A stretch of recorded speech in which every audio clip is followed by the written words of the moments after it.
Antes de mais, boa tarde a toda a gente que já está aqui na conferência. Eu deixarei no chat um formulário para registro de presenças, para quem solicitar depois o certificado. Poderei colocar mais à frente, porque penso que depois desapareça no chat e não há essa possibilidade de o preencher, o formulário, e, portanto, quem quiser poderá fazê-lo. Portanto, penso que poderemos avançar, geralmente fazemos uma tolerância de 5 minutos, como entretanto apresento a Leonor Salguinho Ferreira, é doutoranda, farei uma breve nota de apresentação, aqui está, no CHSQ, é mais fácil. É doutoranda em História Moderna, na Faculdade de Letras da Universidade de Coimbra, tem como o tema de tese, precisamente o título desta conferência, Entre a Serra e o Mar, as mulheres da ruralidade portuguesa do século XVIII. É licenciada em História, com menor em Estudos Europeus e mestre em História Moderna pela mesma instituição, e colaboradora do Centro de História da Cidade e Cultura e atualmente bolseira de doutoramento da FCT, tendo como principais áreas de interesse a história das mulheres, a história rural, a história social. No âmbito desses temas tem vindo naturalmente a publicar a fazer comunicações e, portanto, venho aqui precisamente apresentar um mini projeto ou um projeto já mais com alguma estrutura ou não, numa fase em si embrionária, mas em todo caso, por isso mesmo, também por esse desafio, agradeço à Leonor a coragem de ter aceitado, e, portanto, poder enfrentar um público feroz que não é de todo, mas em todo caso, que poderá ajudar com algumas dicas, debater alguns tópicos, algumas ideias relativas à tua tese de doutoramento, ou o que será a tua tese de doutoramento, e, portanto, agradeço-te por isso. E dou-te a palavra, e, portanto, podes divagar à vontade, estar à vontade. Eu não estou aqui com o cronómetro, mas dentro do que dissemos, para Sim, alargar-te à sim, sim. vontade, como desejares, está bem? Sim, obrigada, Tiago. Obrigada a todos e a todas os que estão a assistir. Obrigada particularmente ao Tiago, que foi com quem eu mais falei. Foi uma breve nota, está fantástico. Fantástico. Como foi dito, então, eu sou a bolseira da FCT, sou bolseira de doutoramento, e hoje foi-me pedido para vos vir apresentar esse mesmo projeto. Portanto, o meu projeto de doutoramento que foi financiado então pela FCT. Esta apresentação, eu vou tentar não me alongar, porque sinto que estas coisas às vezes depois tornam-se pesadas. Vamos começar um bocadinho mais por um breve estado da arte, ou seja, o que é que se sabe sobre as mulheres, e sobretudo as mulheres do espaço rural para Portugal, até agora. Vamos fazer aqui um pequeno estágio pela ideia de mulher, o estatuto jurídico e um bocadinho a economia. E depois vamos falar um bocadinho sobre a minha tese de mestrado, portanto vamos fazer um bocadinho mais para trás. E depois, aí sim, vamos falar sobre o que vai ser e o que está a começar a ser o meu projeto de doutoramento, o que é que eu quero encontrar, o que é que eu quero estudar, o porquê, qual é a relevância, por aí adiante. Eu assumo que as perguntas possam ser feitas no final, certo? Sim, sim, sim, sim. Ok, pronto, só para confirmar. Pronto, então eu pedia só para me confirmarem que eu estou a fazer isto bem, a partilhar a janela correta, certo? Assim conseguem ver tudo? Sim, Está em apresentação? sim. Sim? Ok. Então, como eu disse, se calhar esta slide já devia ter sido passado, mas não tem problema. Portanto, o meu projeto de doutoramento e, portanto, o que foi financiado pela FCT, é o projeto Entre a Serra e o Mar, as mulheres da ruralidade portuguesa do século XVIII, e é um bocadinho sobre isto que hoje vamos falar. Só um pedido, se virem que eu começo a falar durante muito tempo, avisem-me, não há problema. Só peço que me avisem. Bem, Uma das perguntas que mais vezes me fazem quando eu digo que estudo história das mulheres, acaba por ser sempre aquela pergunta do: "Ah, mas porquê a história das mulheres? Não há história dos homens?". Primeiro, essa pergunta é tosca por vários motivos, mas a razão mais simples de explicar porque é que existe história das mulheres, porque é que estudamos história das mulheres, reside na legislação coeva. Ora, na época moderna e também na época medieval e até largos anos da época contemporânea, as mulheres em Portugal, as mulheres eram vistas como diferentes dos homens, em todos os sentidos, ok? Uma mulher era uma filha, era uma esposa e era uma mãe. A única aqui que tendia a ser, podia ser prescindível era a mãe, mas nunca a esposa. Uma mulher, na ideia, na concepção deste período, era sempre esposa de alguém, quer fosse de um homem, quer fosse de Deus.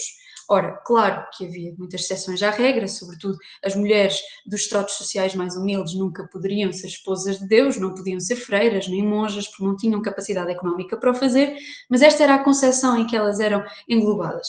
As mulheres eram consideradas então diferentes dos homens, a sua honra estava conectada com o seu corpo e a guarda do seu corpo, enquanto a honra dos homens estava conectada com aquilo que eles efetivamente tinham capacidade para fazer.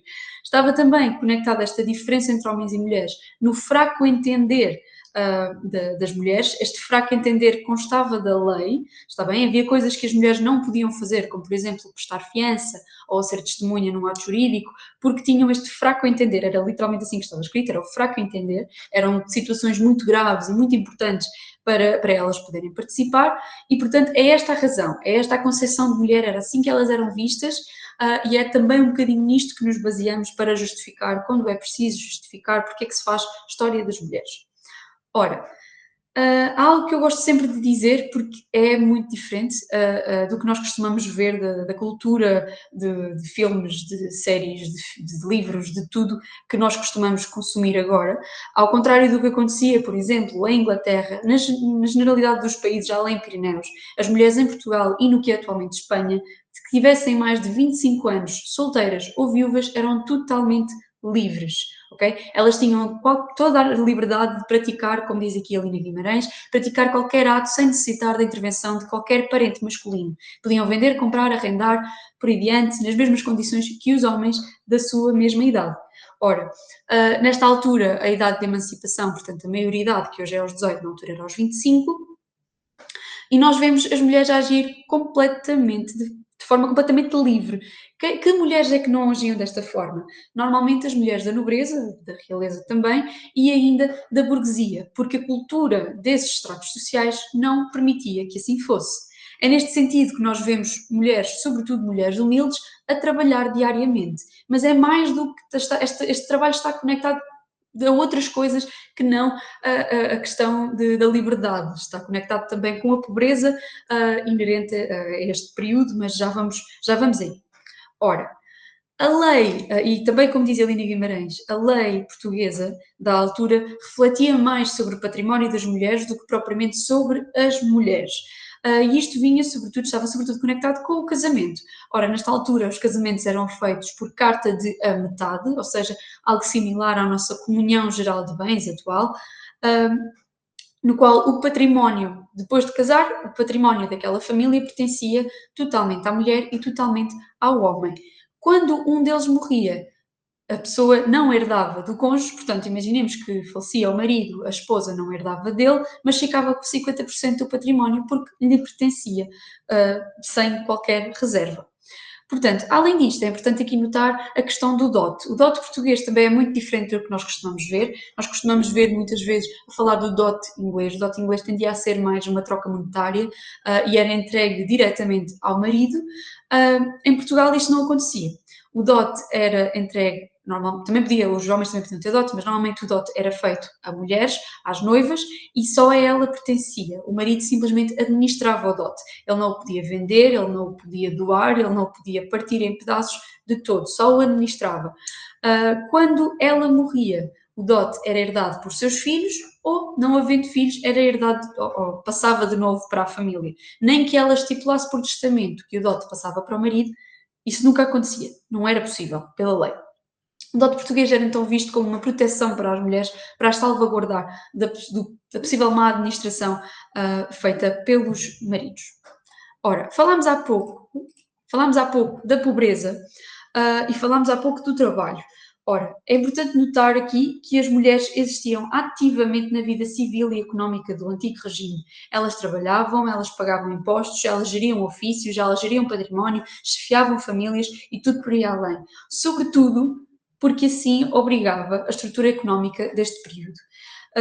É dado adquirido, penso eu, por todos, que a pobreza nesta altura era generalizada à maioria da população, eram muitos mais os pobres do que os que hoje nós identificaríamos como classe média, digamos assim, que obviamente na altura não se denominava assim, mas além disso, a pobreza nesta altura tinha uma vincada tendência feminina e afetava particularmente as mulheres viúvas. Neste caso, muitas vezes, a primeira conclusão que se tira quando falamos de uma vincada tendência para a pobreza, no caso das mulheres viúvas, as pessoas pensam que não tinham maridos, os maridos morriam e então elas não tinham forma de ter rendimentos porque elas não trabalhavam. Nada disso. Absolutamente nada disso. Os estudos de Maria Antónia Lopes, particularmente os de sua tese de doutoramento, em que estudou a assistência social aos pobres durante a época moderna, demonstram que as petições de esmola feitas à Misericórdia de Coimbra no final do século XVIII e no início do século XIX apontam que as mulheres viúvas apontavam a sua incapacidade de trabalhar para pedir esmola e não tanto o facto de serem viúvas. Ou seja, elas diziam: eu estou cega e, portanto, não consigo trabalhar, eu estou doente, não consigo trabalhar, por aí adiante. Portanto, isto indica que não era uma pobreza advinda do facto de não terem um marido, mas sim do facto de estarem mais velhotas e não conseguem trabalhar. Algo simples. O que é que também pode aqui tornar mais grave a questão das mulheres viúvas? É a perda de um rendimento adicional. Ora, se elas tinham uma casa em que havia dois rendimentos, mesmo que o do marido fosse mais elevado, tendia a ser, ou que trabalhassem a terra, era um rendimento que elas perdiam ou um par de braços que elas perdiam e, portanto, a sua capacidade económica descia imenso. Portanto, temos de notar que na época moderna havia muitos pobres, mas ainda mais pobres mulheres, ou mulheres pobres. O que é que temos aqui de ter em conta? É que toda a gente trabalhava, mulheres, homens, velhos, velhas, crianças de ambos os géneros, toda a gente trabalhava porque a isso eram obrigadas para sobreviver. Era uma economia de improviso, ou seja, o trabalho era muito diverso e era constante. As pessoas tentavam ter o máximo de fontes de rendimento possível porque nenhuma delas era estável. E assim, as mulheres do campo, era como diz aqui a professora Maria Antónia, eram criadas rurais, eram jornaleiras, agricultoras de terra própria, criadoras de gado, fabricantes de laticínios, por aí adiante. Muitas vezes, todas estas ao mesmo tempo, certo? Porque a intenção era não morrer à fome. Era algo tão simples quanto isto, mas que ainda hoje, muitas vezes na historiografia, às vezes não aparece esta questão, que é, estas pessoas lutavam todos os dias para não morrerem à fome. Okay? A maioria do que se sabe sobre o trabalho feminino nesta época sabe-se sobre o espaço urbano. Por exemplo, este artigo que aqui cito é um artigo sobre as mulheres e o trabalho em Coimbra.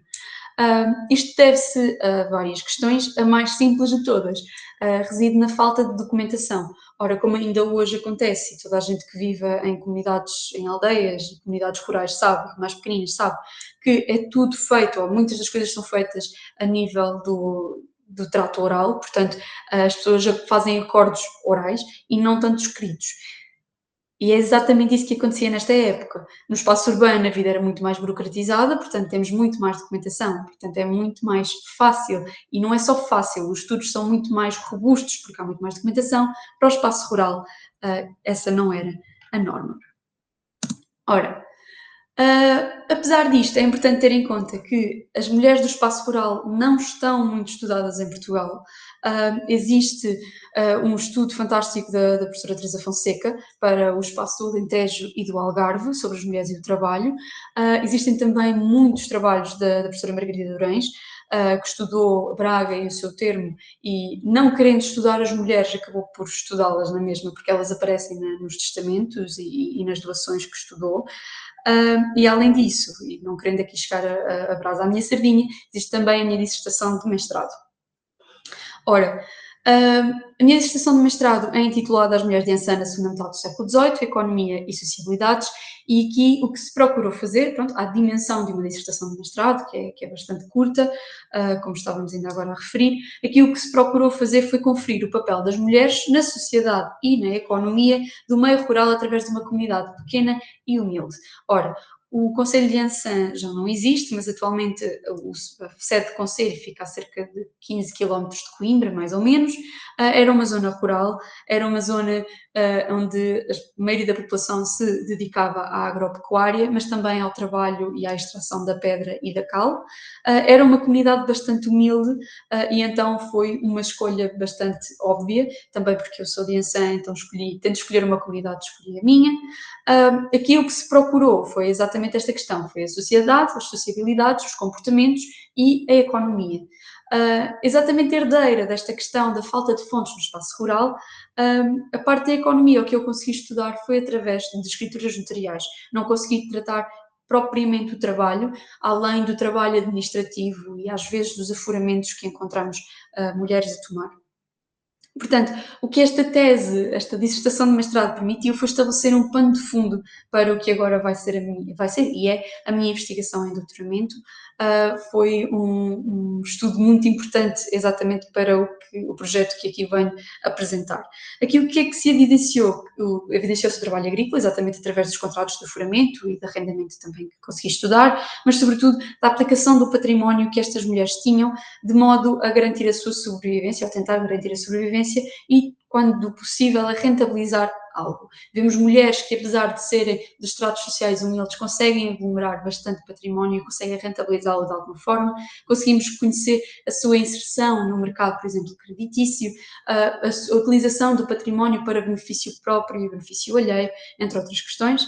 E também, além da economia, tornou evidente a ação direta e os comportamentos gerais, sempre negativos, porque foram vistos pela lente da Inquisição e das visitas pastorais, peço desculpa.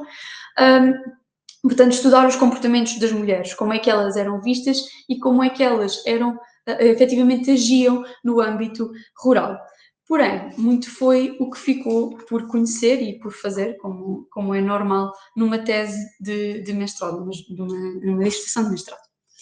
Ora, sobre o meu projeto de doutoramento, portanto, como disse, é intitulado Entre a Serra e o Mar, as mulheres da ruralidade portuguesa do século XVIII, mas há aqui uma questão que temos de notar. O meu projeto fala das mulheres da ruralidade portuguesa e, portanto, eu não sei se sabem qual é a proporção da população destas mulheres da ruralidade, mas é cerca de 45% da população no século XVIII. Ora, era humanamente impossível estudar esta quantidade absurda de pessoas, e, portanto, fui obrigada a escolher espaços. Então, estas imagens que temos aqui são exatamente representativas desses mesmos espaços. Agora, começando pela esquerda, temos a Serra da Lousã. Ao centro, neste caso é o Castelo de Montemoro Velho, e à direita temos as praias da Figueira da Foz. Para quem não conhece o atual distrito de Coimbra, ele está assim organizado para melhor conseguirem compreender do que é que eu estou a falar e porquê estes conselhos. Ora, a primeira nota é eu estou a utilizar os conselhos atuais, ou seja, a geografia dos conselhos atuais. Isto deve-se à pequeníssima dimensão de alguns destes conselhos durante a época moderna e também a tornar mais simples a compreensão do que é que se está a tratar. Ora, se eu tratasse o Conselho da Figueira da Foz, que existia no século XVIII, estamos a falar de cerca de nem 1/3 do território que ele hoje tem, é muito mais fácil de limitar o espaço e, portanto, limitar também as fontes. As escolhas dos conselhos, confesso que se cingiu à questão da disponibilidade da documentação. A maioria dos conselhos ou não tem, por exemplo, a documentação dos conselhos, portanto, a maioria destes conselhos ou não tem um arquivo organizado, ou não há facilidade em aceder à documentação, ou não existe documentação. Portanto, por exemplo, dou aqui um exemplo do litoral. Portanto, eu queria estudar Mira, mas não foi possível, foi muito difícil sequer falar com a arquivista do Conselho em Mira e, portanto, desisti e simplesmente fui para a Figueira da Foz, porque às vezes isto também é um aviso para quem quiser seguir esta carreira. É muito difícil nós acedermos a arquivos dos conselhos quando eles não estão devidamente organizados e às vezes tentar demasiado é perder tempo, e foi esse o caso. Portanto, a ideia aqui era escolher um concelho junto à costa, na Figueira da Foz, neste caso, um concelho nas planícies do Mondego, neste caso Montemoro Velho, e também um concelho na Serra, com características das povoações isoladas da Serra. Portanto, ficou a Serra da Lousa. Certo. Portanto, aqui a geografia tem tendência para ser utilizada, ou seja, vai ser utilizada para mim da seguinte forma. Ora, eu não queria de todo, e acho que é muito incorreto, nós tratarmos o espaço rural como um espaço homogéneo. E era preciso, pelo menos na minha ótica, tentar evidenciar exatamente a pluralidade do espaço rural. Penso que será muito clara esta questão quando eu disser que uma vida de uma peixeira na Figueira da Foz não seria de todo igual à vida de uma pastora na Lausanne. E é exatamente esta a importância de estudar espaços diferentes, com características geográficas diferentes, porque a geografia vai, obrigatoriamente, influenciar a vida destas pessoas. Ora, a pergunta mãe, digamos assim, do meu projeto é como viviam as mulheres da ruralidade portuguesa do século XVIII. Esta pergunta é uma pergunta muito abrangente portanto, é uma pergunta que se desdobra em mil e uma outras perguntas. O que é que se pretende aqui? É tentar compreender tanto quanto possível como é que estas mulheres viviam, passando pelos comportamentos desviantes a nível da moral e da religião coeva, tanto a nível da criminalidade, a nível do património, de como utilizavam o património, no trabalho, como é que elas apareciam junto às câmaras, todas estas questões, e tentar compreender tanto quanto possível, de novo, efetivamente como era a vida de uma mulher comum que vivia na ruralidade portuguesa, sempre passando pelo método comparativo. Será que era igual na Figueira da Foz quanto era em Montemoro Velho? Será que era igual também na Lausanne? Será que era diferente? E tentar compreender como é que a geografia também tinha impacto na vida destas pessoas. Ora, entre as perguntas que eu aqui trouxe aqui só algumas, não são de todo todas, muitas mais eu podia acrescentar, e certamente vou acrescentar muitas mais ao longo dos próximos 4 anos de trabalho. Mas aqui apenas para vos dar alguma ideia do que é que se pretende aqui desenvolver, qual o impacto feminino nas comunidades rurais, qual a posição destas mulheres dentro das suas famílias, qual o peso percentual das viúvas de vivos.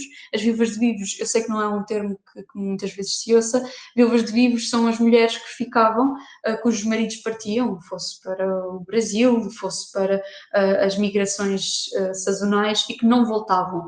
E elas, apesar de serem casadas, eram tratadas como se fossem viúvas. Em que espaço é que existiam mais, como é que elas viviam, que pecados públicos cometiam, que crimes cometiam, onde foram mais acusadas e condenadas, qual o impacto destas dinâmicas nas suas vidas, por aí adiante. Acho que não preciso estar a ler todas. E, portanto, para chegar a estas conclusões todas, ou tentar pelo menos chegar, porque nada disto é certo, vamos ter de ver uma quantidade considerável, digamos assim, de documentação vinda de sítios muito diferentes, de arquivos muito diferentes e com intuitos muito diferentes. Então, pelo estudo da documentação inquisitorial e pela documentação produzida nas visitas pastorais, tentamos aqui compreender que pecados, que heresias, como é que estas mulheres se comportavam, como é que elas fugiam à norma moral, que mulheres é que perpetravam então estes pecados, estas heresias. Elas eram envolvidas noutros pecados, ou seja, quando elas não os praticavam, quem é que praticava que tinha impacto nas vidas delas. Através da mesma documentação e das escrituras notariais, conseguimos compreender também o papel feminino no âmbito familiar, sobretudo através, por exemplo, de doações e dos testamentos, conseguimos compreender quais eram os familiares ou as familiares por quem nutriam maior carinho, por exemplo. O estudo dos processos judiciais dos tribunais das comarcas de Montemoro Velho, da Lausanne e da Figueira da Foz permitirão conhecer a criminalidade feminina, mas também o impacto da criminalidade, neste caso não sendo feminina, masculina, nas vivências femininas.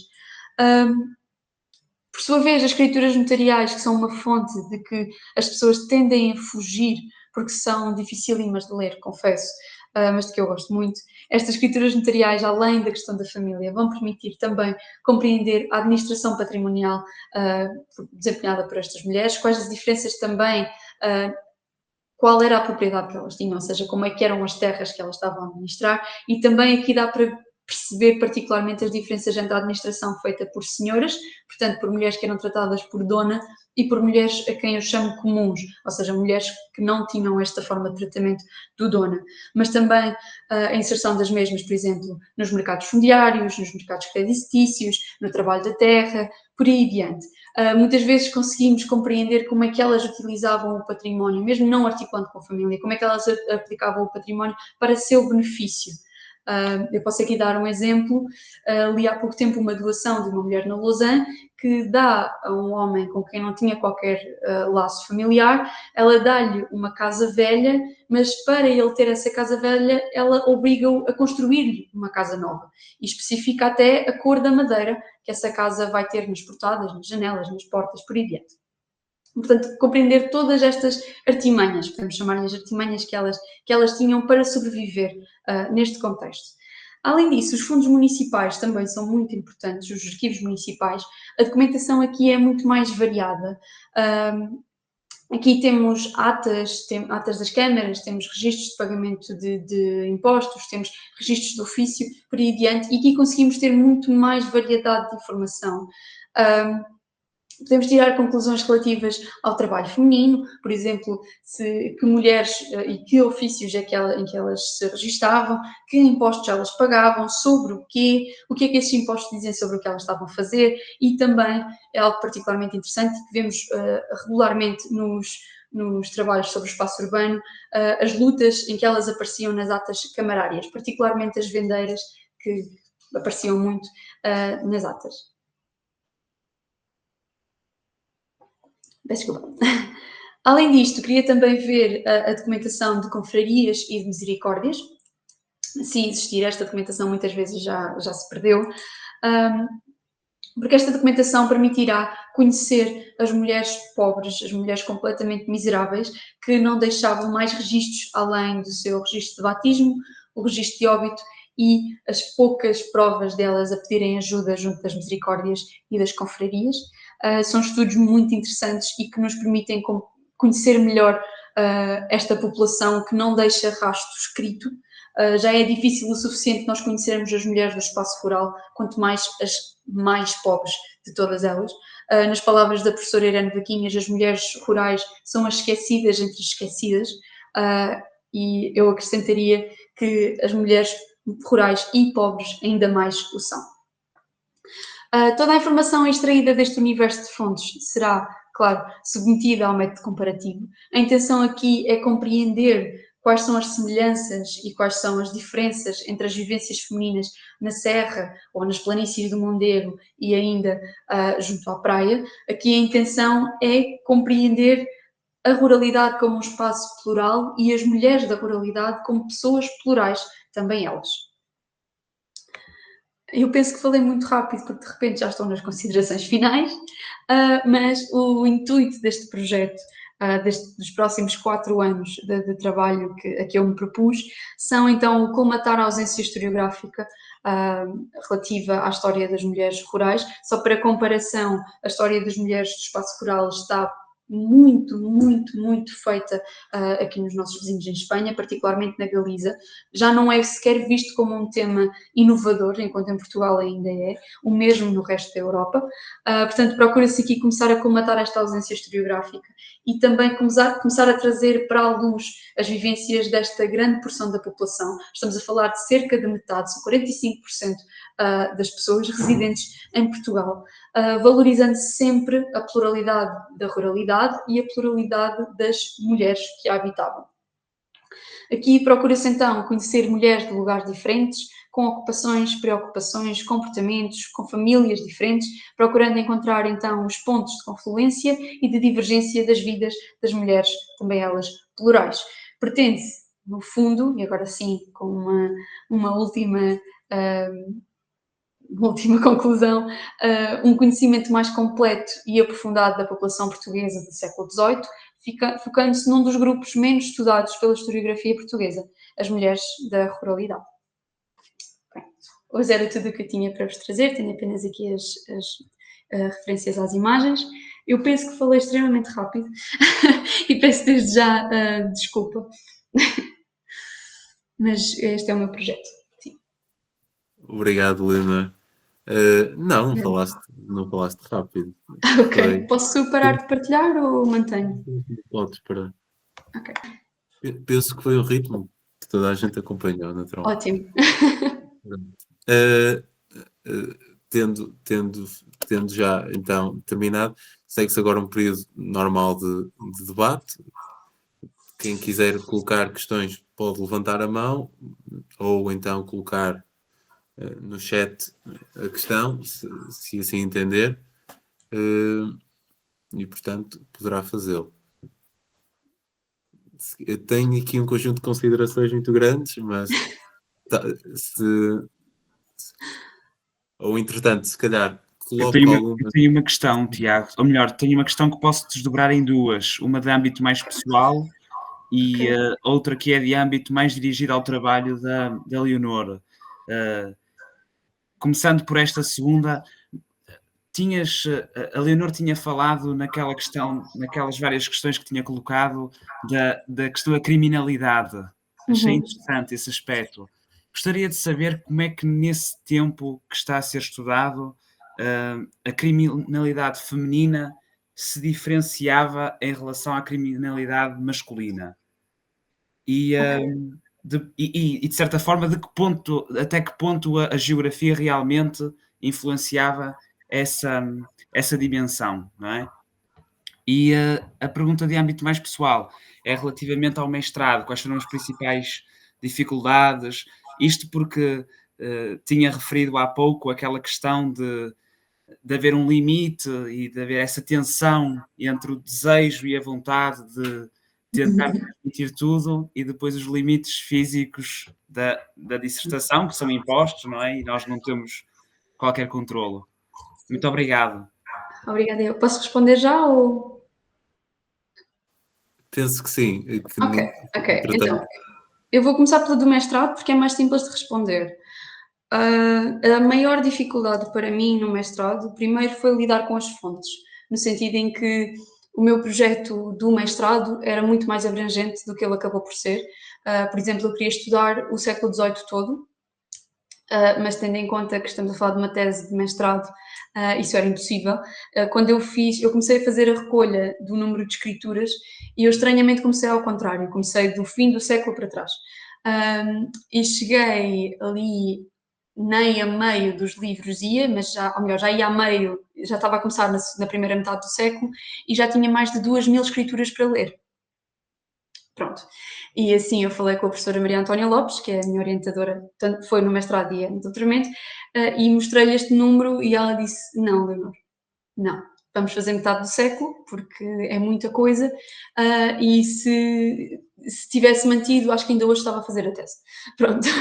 Portanto, a maior dificuldade foi ter de abrir mão de fontes, e depois foi mais a organização, como é que eu ia tratar estas fontes, porque não sei se alguém aqui já tratou fontes notariais, mas são fontes pesadas, no sentido em que são muito standardizadas e são uma leitura um bocadinho lenta. Claro que chega a um ponto em que começamos já a ter bastante destreza e já lemos mais rápido, mas tendem a ser relativamente chatas. Acho que a palavra correta é chatas de tratar. Pronto. A nível de dificuldades foi sobretudo isso. Não foi grande coisa, foi mais no início a questão das fontes e depois no final a nível da escrita, porque eu decidi que ia entregar a tese bastante mais cedo e então e depois meti-me num congresso e tudo mais. Portanto, foi mais a nível dos prazos. De resto, eu posso dizer, e se calhar, honestamente, ainda não ouvi muitas pessoas dizer o mesmo. O ano da tese do mestrado foi frustrante no sentido em que nós deixamos pela primeira vez, pelo menos no meu caso, de ter aquela estrutura típica de tenho aula aqui, tenho aula hoje e depois, ou seja, pronto, e temos de organizar o próprio horário. Nesse sentido foi um bocadinho complicado no início, mas posso dizer que o ano em que eu escrevi a minha tese de mestrado foi um ano muito enriquecedor, foi muito interessante, passei a conhecer muito mais do que eu conhecia, portanto é um ano fantástico, posso dizer. São mais os prós do que os contras. Portanto, dificuldades só a nível de carga de trabalho, digamos assim, mas isso faz parte, ninguém faz um mestrado fácil. Sobre a criminalidade, é uma pergunta muito interessante, porque é a primeira vez que eu estudo criminalidade. Portanto, eu nunca tinha entrado nesta questão, já tinha entrado nos comportamentos, mas não na criminalidade. Portanto, ainda não tive hipótese de ver as fontes sobre este tema e vão ser fontes muito complicadas de estudar, porque estão organizadas de uma forma muito pouco natural para uma pessoa de história, não estão organizadas cronologicamente, que é muito complicado. Ora, como é que ela se diferenciava face à masculina? Os estudos que eu tenho lido até hoje sobre Espanha e, sobretudo, França e Inglaterra, e também a zona dos Países Baixos, que têm mais produção sobre este tema, tudo indica que, isto é uma conclusão muito simples, que é, no espaço urbano havia muito mais criminalidade do que no rural. É uma conclusão muito simples, é com isso que eu estou a contar. E sobretudo também por causa daquela questão que eu falei há pouco, que é a oralidade, ou seja, as coisas tendiam a resolver-se no espaço rural de uma forma muito mais informal do que no espaço urbano, correto? Pronto. A nível de diferença face à masculina, tudo leva a entender que as mulheres estavam particularmente envolvidas em questões, por exemplo, injúria, o que eu chamaríamos de injúria, difamação, portanto, as mulheres de língua afiada, já na altura era esse o estereótipo, e elas faziam por ter esse estereótipo, tenho de dizer, mas também, por exemplo, são particularmente referidas em casos de roubo. Não tanto em violência, os homens eram mais violentos, tinham mais crimes relacionados com violência, com homicídio e tudo mais. As mulheres eram mais questões de, vamos dizer, questões sociais, ou seja, a difamação, a injúria, o roubo e ainda um crime particularmente feminino era o infanticídio. Pronto. Até agora são estas as conclusões a que eu vim, que eu tenho chegado. Portanto, os crimes são diferentes dos masculinos e a geografia influencia sim, tanto, no mínimo, a questão do rural-urbano, e isso já é uma diferença muito grande. Portanto, sobre se há mais crimes na praia ou na serra, posso dizer-lhe daqui a uns meses. Obrigada. Exato, ou seja, o seu projeto de investigação também vai abarcar essa dimensão da criminalidade, não é? Sim, tanto quanto possível, sim. Porque estamos a falar, eu digo várias vezes tanto quanto possível, porque estamos a falar de quilómetros de papel, assim, de muitos livros. Eu ainda não contabilizei para o judicial, portanto, essa parte da criminalidade, mas tenho a dizer que só para as escrituras notariais eu tenho 327 livros de notas para ver. Pronto. Não é pouco. Para a tese de mestrado tinha 28 e tive de fazer a amostragem. Portanto, isso aqui para dar uma noção do que é que estamos a falar. Mas sim. Muito obrigado. Obrigada eu. Alguém quer colocar mais questões? Ok. Eu posso comentar brevemente a tua apresentação, que em parte já conheço um conjunto de ideias, principalmente, pelo menos o tom inicial relativo, se quiséssemos, à história do direito, Helena Guimarães, particularmente, as conclusões que muita gente quer descurar, apresentá-las, porque há um conjunto de ideias que acabam por ser muitas vezes relegadas nesse âmbito e entendidas de forma falaciosa. Por exemplo, a ideia que tu referiste da transição de bens no seio do casamento. Na prática, os bens não transitam, só transita a sua administração. A posse mantém-se no âmbito da mulher e, portanto, isso poderia constituir uma certa novidade em Portugal. Não sei se é uma novidade por completo, porque isso implica perceber, ver a bibliografia relativa ao assunto, mas essa é uma ideia importante e a ideia que apresentaste no início de que as mulheres maiores de idade, com mais de 25 anos, solteiras ou viúvas, podem administrar livremente o seu património. Portanto, são ideias importantes. Eu deixo já uma sugestão de leitura, acabo sempre por o fazer, não sei porquê, Sei que sempre. que é Margaret King,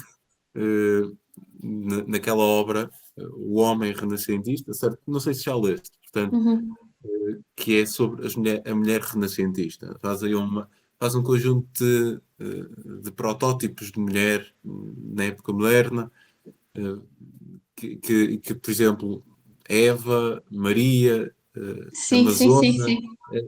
se calhar já Sim. que tiveste contacto com o capítulo, é interessante, também dá um enquadramento geral interessante.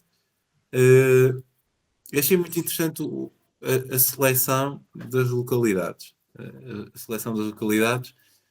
Primeiro, privilegiaste, creio, não é? A região centro.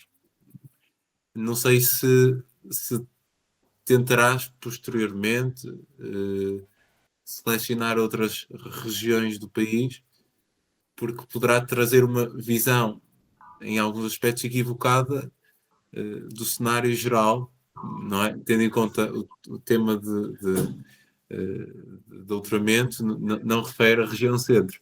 E, portanto, às vezes Sim. poderá dar a ideia de que as apresentações que apresentares, as conclusões que apresentares, serem extrapoláveis para o contexto geral e que certamente não serão. Ainda ouvi há pouco tempo dizer, e com toda a propriedade, pelo José Pacheco Pereira, que existem dois Portugais e mantém-se, não é?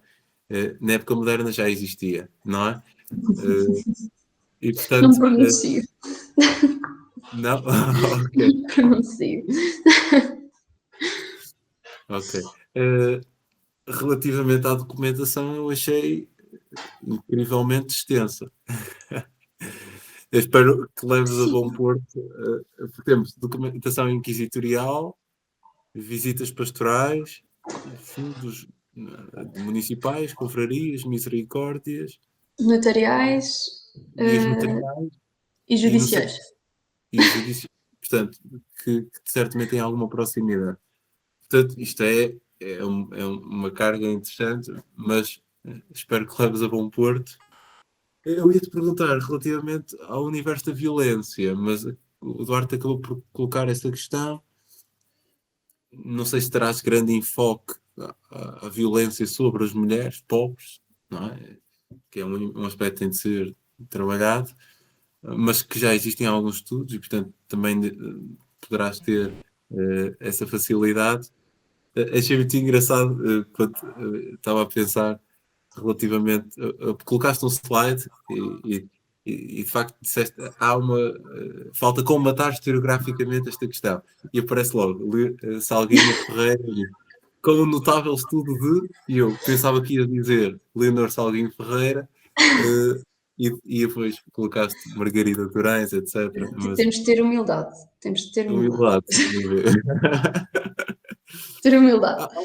Há um aspecto que agora colocaste no final, que é a questão do infanticídio. Não sei se tu. É aquela questão mais.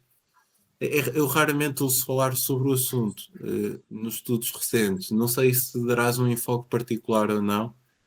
Essa era uma das minhas questões. Pronto, acho que fico por aqui. Acho que há ali outras questões.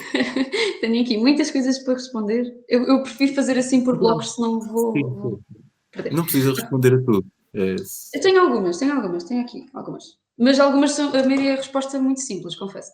Então, a questão da região centro, sim, foi uma questão de continuidade.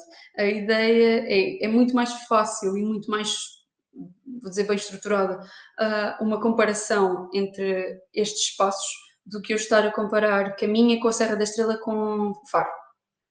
São todas viáveis e são todas fantásticas e eu pretendo lá chegar. E a minha intenção é, durante o doutoramento, conseguir fazer estudos para espaços diferentes, inclusive já estive a estudar o Minho, já comecei a ver coisas de Caminha, pretendia ver também o Alentejo, por aí diante.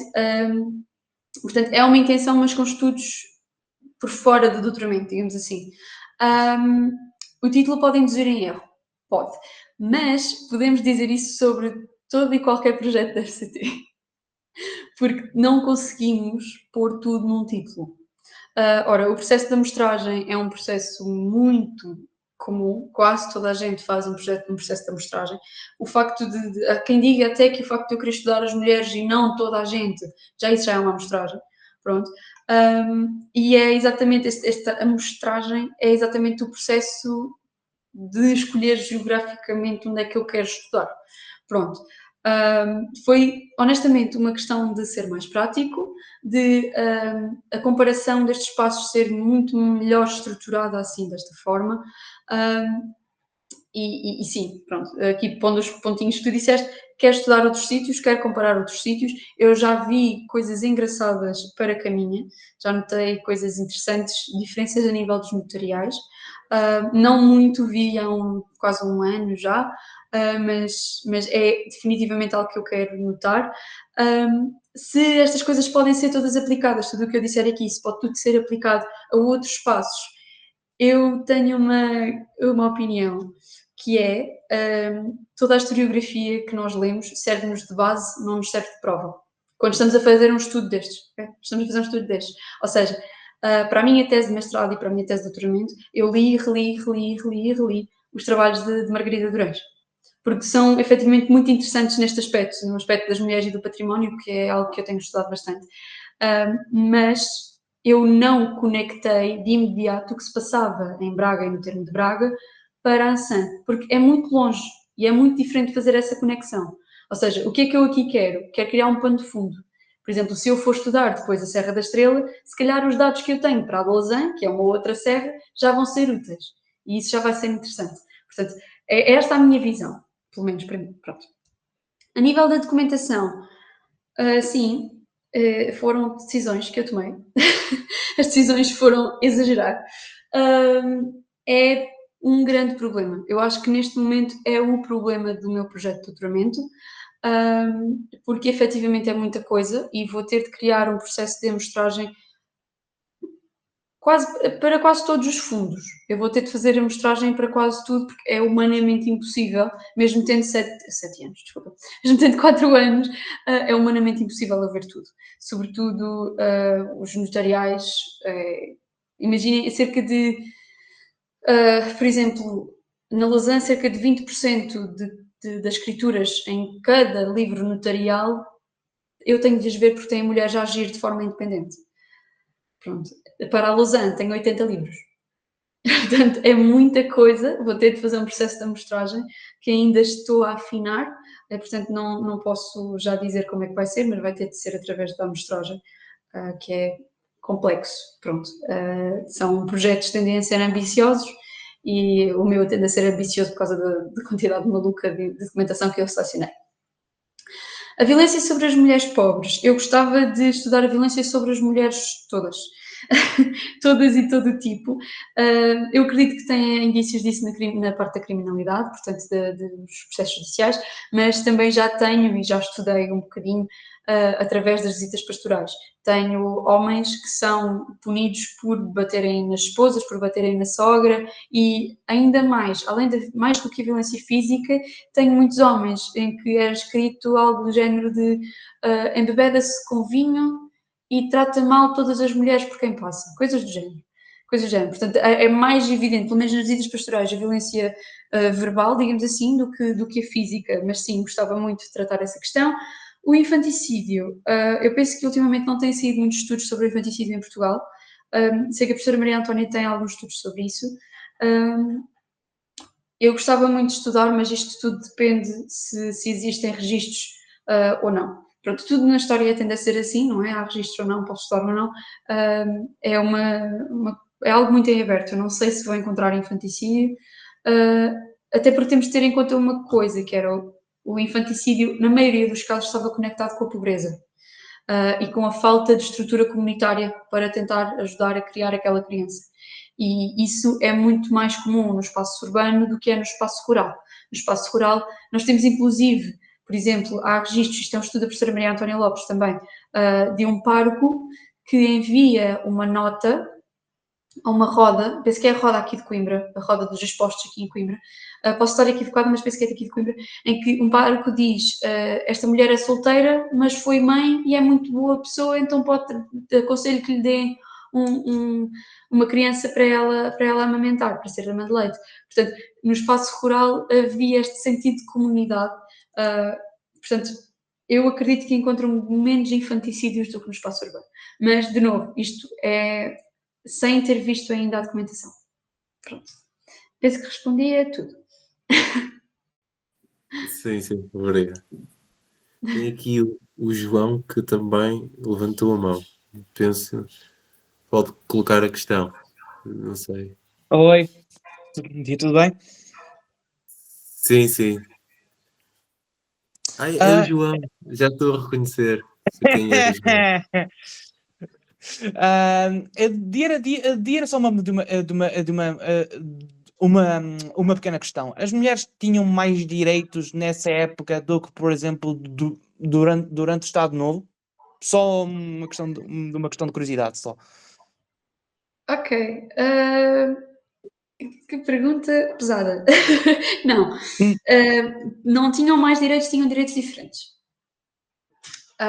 Assim, eu não sou especialista em época contemporânea, portanto, recomendo procurar um contemporanista para tratar a parte do Estado Novo. Não diria que as mulheres tinham mais direitos de todo, a vida simplesmente era menos burocratizada e, portanto, o sistema de controlo era muito diferente. Portanto, às vezes não vemos as coisas da mesma forma. Por exemplo, nesta altura não havia controlo de cartões de crédito porque não havia cartões de crédito. Portanto, o facto de uma mulher no Estado Novo não poder ter uma conta bancária sem o marido ter dado o aval positivo não lhe dá mais nem menos direitos do que na época moderna. São comparações um bocadinho complicadas de se fazer, Ok. mas são sempre relevantes. A verdade é que os direitos eram diferentes, mas eu não diria que eram mais de todo. Não eram mais. Simplesmente estamos a falar de estruturas estatais, judiciárias, políticas muito diferentes e de controlos sociais muito diferentes também. Ora, era muito mais fácil alguém cometer um crime e escapar na época moderna do que durante o Estado Novo ou durante mesmo agora no século XXI, não é?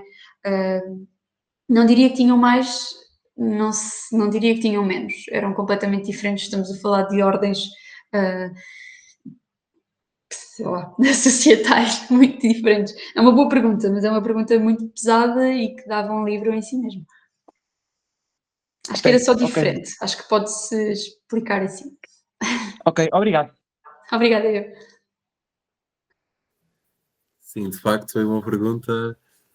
Implica um exercício muito interessante, mas as realidades políticas, sociais são muito diferentes e, portanto, é normal Sim, eu que. sei. Eu apenas perguntei porque a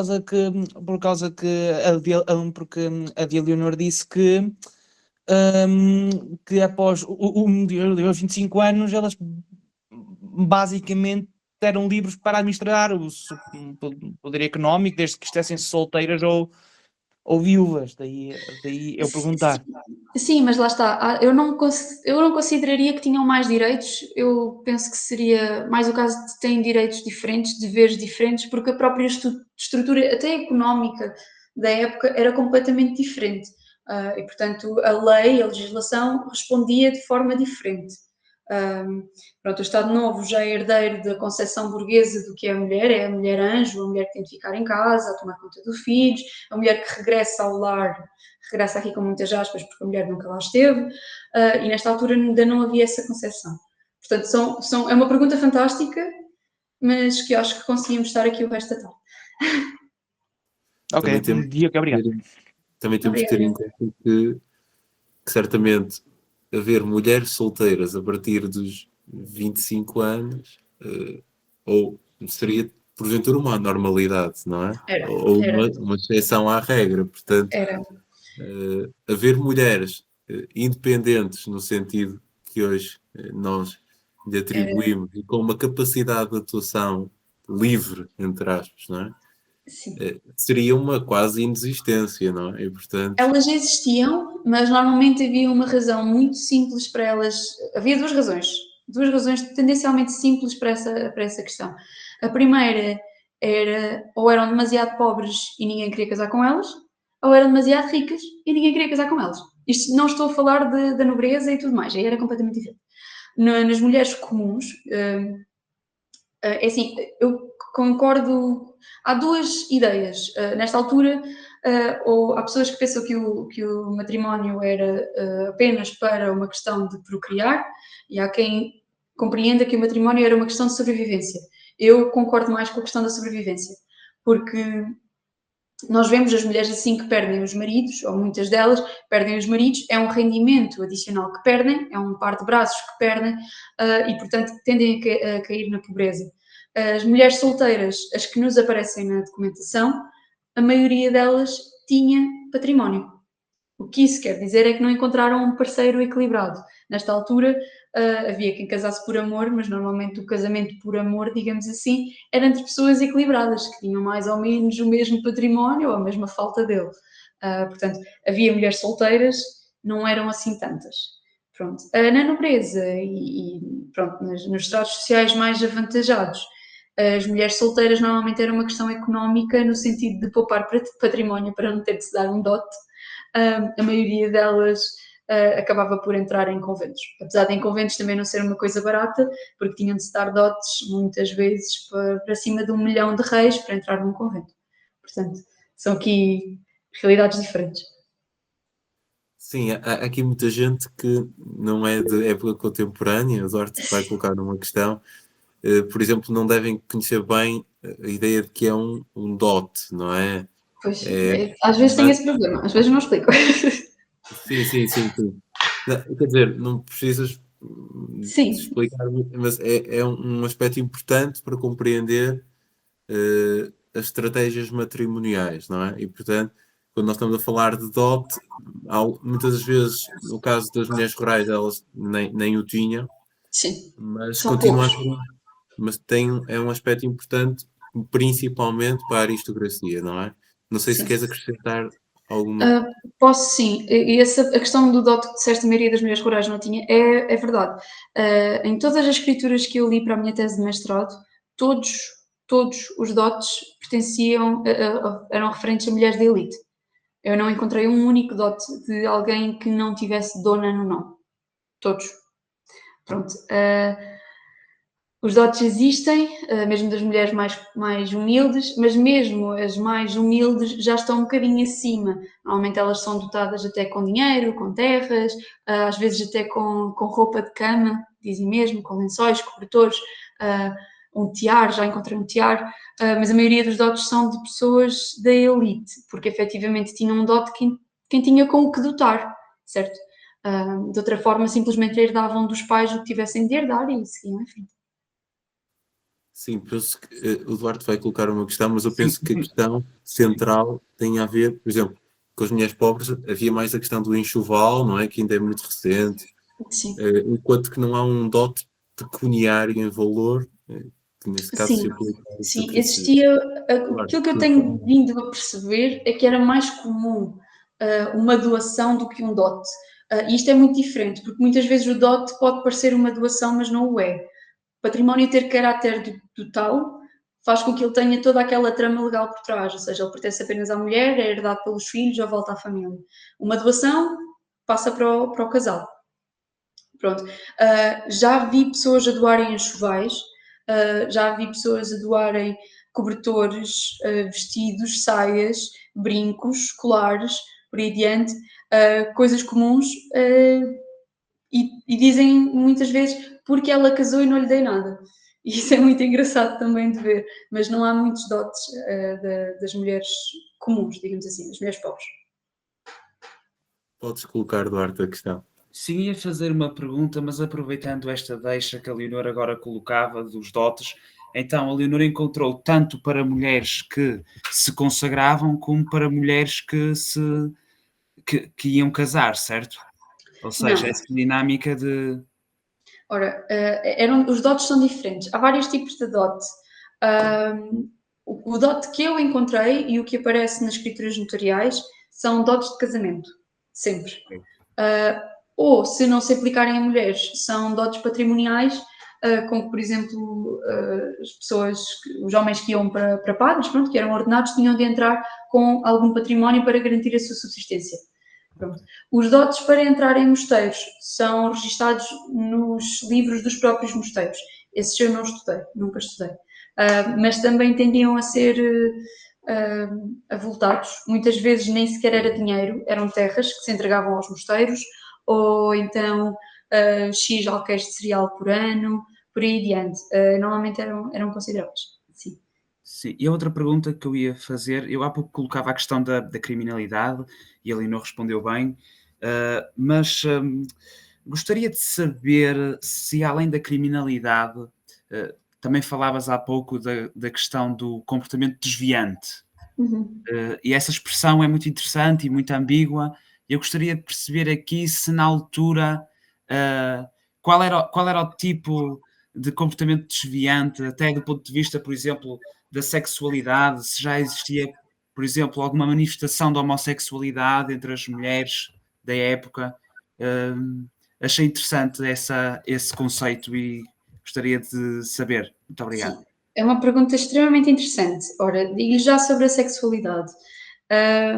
Em Portugal, por exemplo, a homossexualidade entre homens era julgada pela Inquisição. A sodomia, normalmente era identificada como sodomia, era considerada uma heresia. Pronto, portanto, isso normalmente aparecia para homens, portanto eu não estudei. Pronto. A homossexualidade entre mulheres, estranhamente, foi muito pouco estudada, ou melhor, desculpa, não é estudada, é perseguida, porque para ser considerada sexualidade era necessário, na compreensão da altura, haver penetração. E obviamente não dá, não é? Pronto. Os estudos sobre a homossexualidade feminina tendem a aparecer, pelo menos os que eu conheço, para Portugal, nos estudos relativos aos recolhimentos. Eu sei que a professora Maria Antónia, eu sinto que já disse este nome 80 vezes, mas efetivamente tem muitos estudos e muito relevantes. A professora Maria Antónia Lopes tem estudos sobre recolhimentos e a forma como nós encontramos essas questões da homossexualidade são muito interessantes, porque nós não encontramos do género. Ninguém escreveu, porque a Madalena e a Joana estavam tal.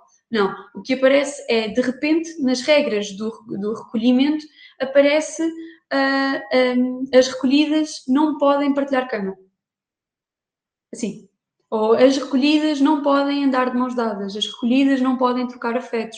Por exemplo, então, quando algo começa a ser regulamentado, nós conseguimos compreender que houve ali algo que aconteceu. Se até, vamos dizer, 1750, nas regras, nunca apareceu que elas não podiam partilhar cama, mas em 1751 já aparece que elas não podiam partilhar cama, então naquele período alguém partilhou cama e não devia. Portanto, é mais por aí que nós conseguimos ver. Eu não sei, o Tiago há pouco falou que nem toda a gente é de moderna, portanto eu não sei se toda a gente sabe o que é um recolhimento, posso explicar rapidamente. Havia 2 tipos de recolhimento em Portugal. Um recolhimento era quase como um colégio interno, ok? Mas não tinha a parte da educação. Portanto, havia o recolhimento de órfãs, em que mulheres pobres, crianças pobres e sempre puras de sangue e de espírito e de vontades e tudo mais, que eram órfãs, portanto não tinham pai, podiam ter mãe. Nesta altura, órfão era alguém que não tinha pai. Se morresse a mãe, nada mudava, está bem? Em que elas eram colocadas até casarem. Estes recolhimentos normalmente pertenciam às misericórdias. Aqui em Coimbra pertencia à misericórdia, e quando elas efetivamente fossem casar, tinha de se fazer uma investigação sobre o homem com quem elas iam casar, e era-lhe entregue um dote, normalmente em dinheiro. Pronto, o outro tipo de recolhimento era o recolhimento das caídas, das arrependidas ou das Marias Madalenas, e normalmente era associado a mulheres que se tinham prostituído ou que tinham fama de, também podiam não ter prostituído, e normalmente eram dos bispados. Portanto, aqui penso que era o do Paço do Conde. O edifício ainda existe, o recolhimento já não. Essas mulheres normalmente eram obrigadas quando entravam no recolhimento nunca mais saíam, e eram obrigadas a uma vida inteira de penitência.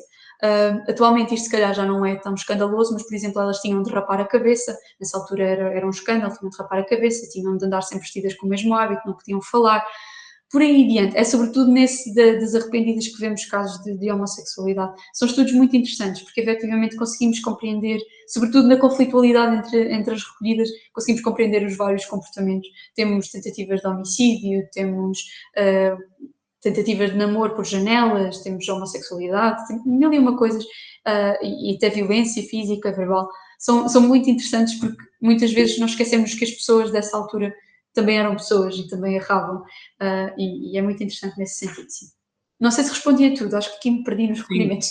É interessante e de certa forma também remete para uma questão. Eu não sou da área de História, faço já essa nota de interesse, eu sou da Ciência Política, mas conheço muito bem o Tiago e gosto de falar destes temas com ele. Ainda há pouco falava de de um livro que surgiu há pouco tempo, creio eu que na semana passada, sobre a história da homossexualidade.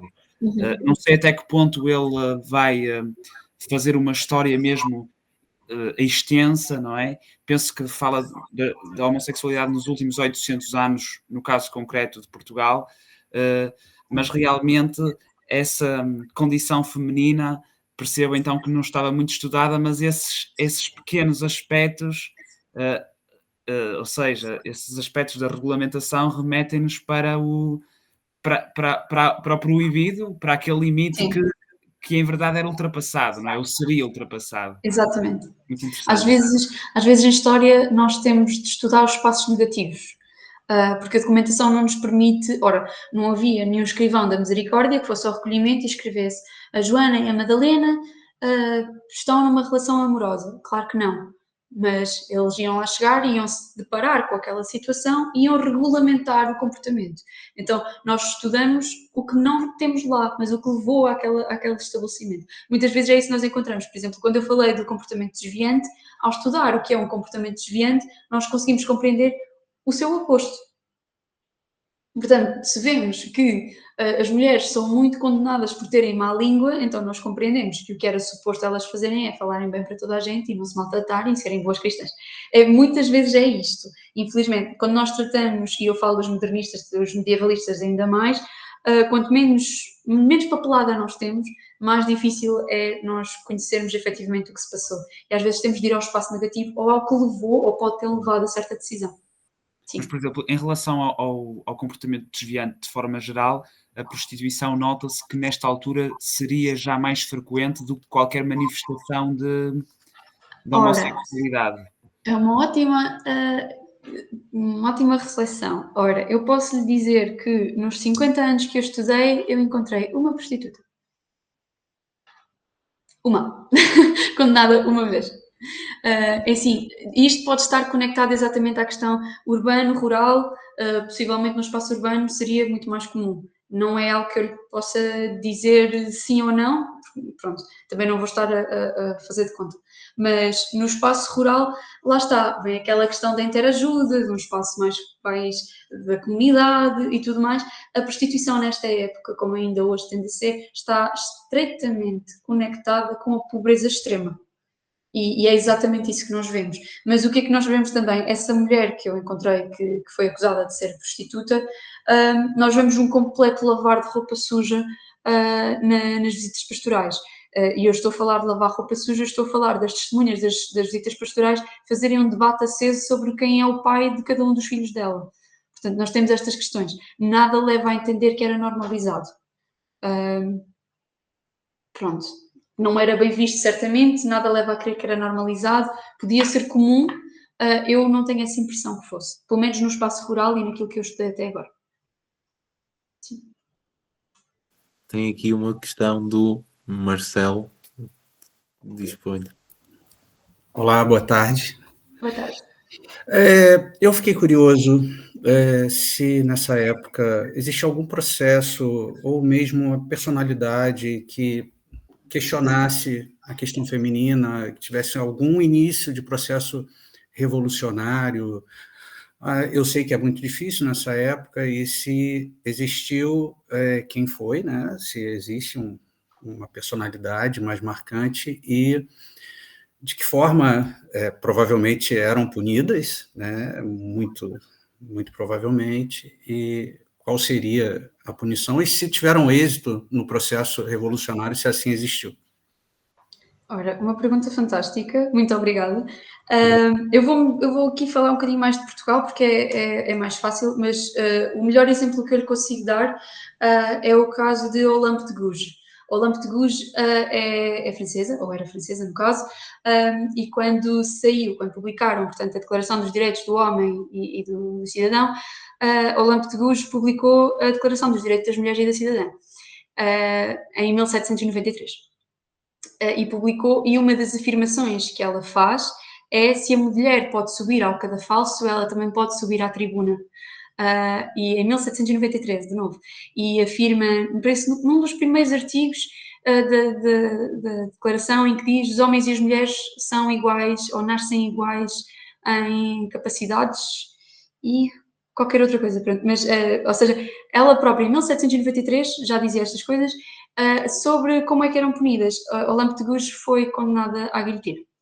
Portanto, eram sim, eram punidas. Pronto, Olympe de Gouges é o exemplo mais simples que eu tenho para lhe dar, mas tenho outros dois, assim, da minha cabeça, sem preparar nada. O primeiro é Paula da Graça. Eu acredito que ninguém conheça a Paula da Graça, porque a verdade é que ninguém sabe quem ela é. A Paula da Graça assinou um folheto em que escreveu uma sátira, digamos assim, em que ela dizia, ela assina Paula da Graça e ninguém sabe quem é, porque é um nome completamente genérico, não sabemos sequer se era efetivamente o nome dela, mas entre outras coisas, ela era, o que tudo indica, ter sido uma mulher solteira, em Lisboa, na zona de Lisboa, e ela escreve um folheto que passa, no século XVIII, penso eu, e em que ela goza, muito literalmente, ela está a fazer troça de pessoas que casam e dá o conselho às jovens, às mulheres jovens, para não se casarem, porque os homens vão se aproveitar delas e porque elas não têm nada a ganhar com o casamento. Porque, como solteiras, elas têm o direito de administrar os próprios postos de trabalho, o próprio património, tudo em diante. Quando passam casadas, o património é administrado pelo marido, se ele se opuser, elas podem deixar de trabalhar, apesar disso raramente acontecer, porque de novo era trabalhar ou morrer à fome, temos sempre esta questão, ela faz troça exatamente dessa questão e é muito interessante ver exatamente essa questão, parece muito aquela coisa do, pelo amor de Deus, não se casem, porque isto não vos traz nada de bom, estejam aí quietinhas e sossegadinhas, é um bocadinho esta questão. Acho que ela não estava errada não, né? Não posso dizer, eu também acho que não. Bem, assim, ela tinha base empírica para dizer o que estava a dizer. Pronto, mas também não posso julgar quem se casava, porque, como eu disse há pouco, era muito uma questão de sobrevivência, se não fosse uma questão de outras prioridades.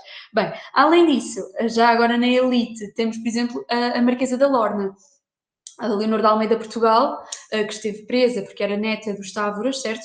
A Leonor de Almeida Portugal esteve presa no mosteiro de Chelas, desculpem, no convento de Chelas, e ela trocava correspondência com Teresa de Melo Breiner, na altura condessa do Vimieiro. Elas eram duas mulheres, o que se chamava iluminadas, eram mulheres das luzes, e eu lembro-me, eu fiz um trabalho sobre estas cartas durante o meu mestrado, em que tratei exatamente a questão das luzes nas cartas de Lilia e Tirce, que era a forma como elas assinavam, e há um comentário que a Marquesa de Alorna faz, que numa das cartas, em que elas estão a falar sobre uma mulher que publicou, penso que era não sei se era um livro, se era uma peça de teatro, algo do género, e ela diz algo do género de mas falemos bem dela, porque os homens certamente falarão mal. É uma frase muito simples e que nos diz muito, porque ela, anteriormente, ela estava a criticar aquela obra, ela estava a dizer, bem, eu não concordo com isto, não concordo com aquilo, não concordo com aquilo outro, e depois diz, bem, mas temos de a apoiar, porque nós já sabemos que os homens não a vão apoiar na base de serem homens e na base de ela ser uma mulher. Portanto, havia este questionar, mas era muito difícil ele sair e efetivamente ele ter uma voz fora, digamos assim, pronto, como hoje nós temos capacidade de fazer, porque os mecanismos de controlo eram complicados, e nem estou a falar dos tribunais e dos bispos e tudo mais, mesmo de controlo social, digamos assim. As mulheres eram limitadas a esta caixinha e aqui tinham de ficar, e podiam falar mal e tudo mais, mas elas ficavam sempre aqui, até porque as prioridades do tempo eram outras. Sim. Uma pergunta muito interessante, muito obrigada. Muito obrigado. Obrigado pela resposta. Não sei se há, entretanto, mais alguma questão. Se não, poderíamos, entretanto, também fechar a conferência. Bom, penso que não. Obrigado, Leonor, por ter aceito o convite. Penso que saímos aqui todos um bocadinho mais elucidados sobre o que é a mulher na época moderna, ou pelo menos nessa transição já para o contemporâneo, mas com ainda muitas marcas de permanência e não tanto de mutação, não é? Portanto, é sempre assim em história, não é? E nós percebemos que até ao século XX é sempre isso. E, portanto, acabamos por perceber aqui algumas ideias e, portanto, desse ponto de vista, penso que foi enriquecedor e agradeço em nome do grupo que aqui está presente, ou parte dele, a tua disponibilidade e, de facto, esta conferência. Obrigada, eu. Muito obrigada. Pronto, obrigado a todos e continuação de uma boa tarde. Obrigada, igualmente.